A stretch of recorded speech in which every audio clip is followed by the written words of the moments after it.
All right, section 5.2 is titled Newton's First Law in Inertial Frames.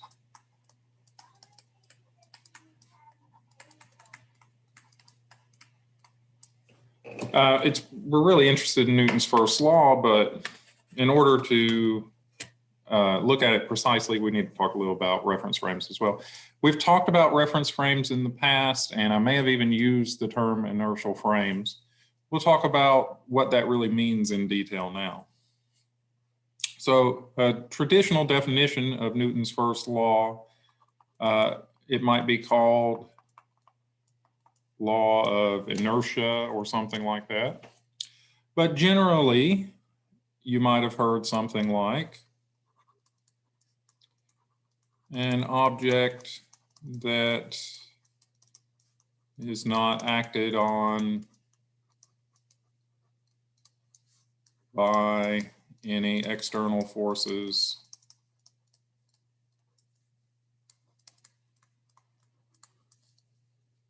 has constant velocity.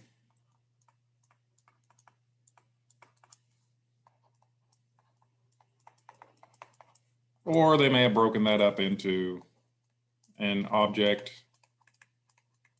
at rest stays at rest,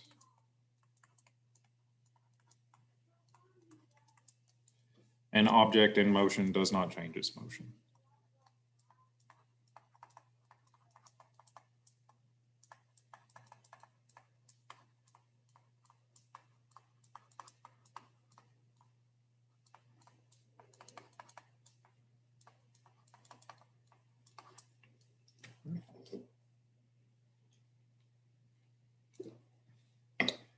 All right, so this is the practical definition.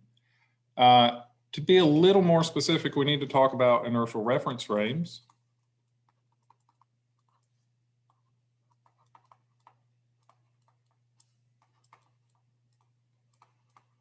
Because the above definition is only true in an inertial reference frame. So an inertial reference frame is one that is not accelerating. We talked a little bit before about accelerating reference frames when we were talking about solving a couple of specific problems, such as two objects in free fall. If we were to look at the reference frame of the falling object, it made that problem easy to solve, but that would not be an inertial reference frame, and we were only able to do that because both of those were in the same accelerating reference frame.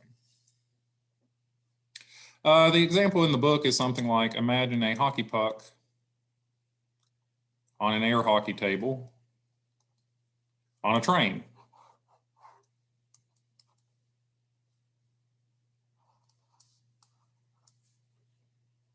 And the train is moving along at a constant velocity. And for you standing on the train next to the table, the puck appears to be at rest.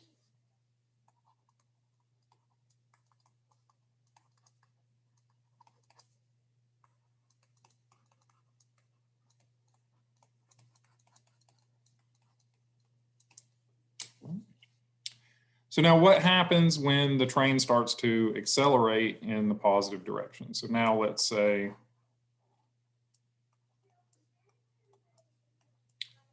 you're on the train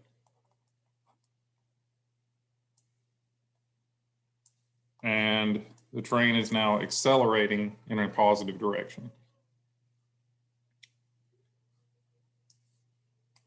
What happens to the puck?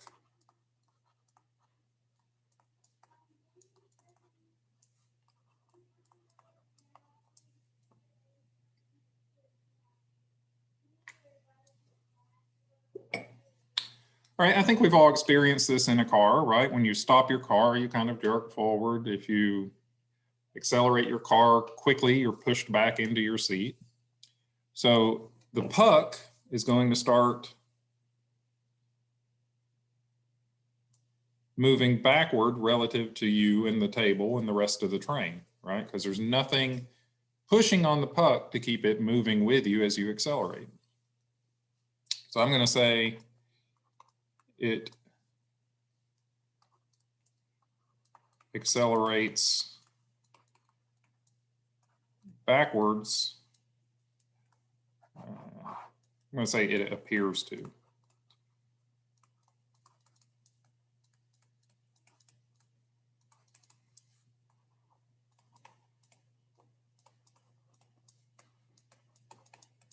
With respect to you. Right, so it appears to accelerate backwards with respect to you because you're accelerating forward. But it's actually the one that's still moving at constant speed because nothing acted on it to change its speed. But you're accelerating forward, so it appears to. So key to that is the appears, right? Because you're actually the thing that's accelerating. The puck is still in the inertial reference frame. So a couple of things. Any reference frame moving at a constant speed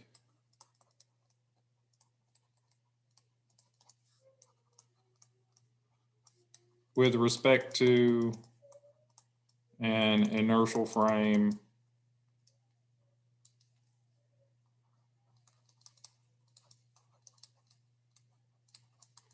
is an inertial frame.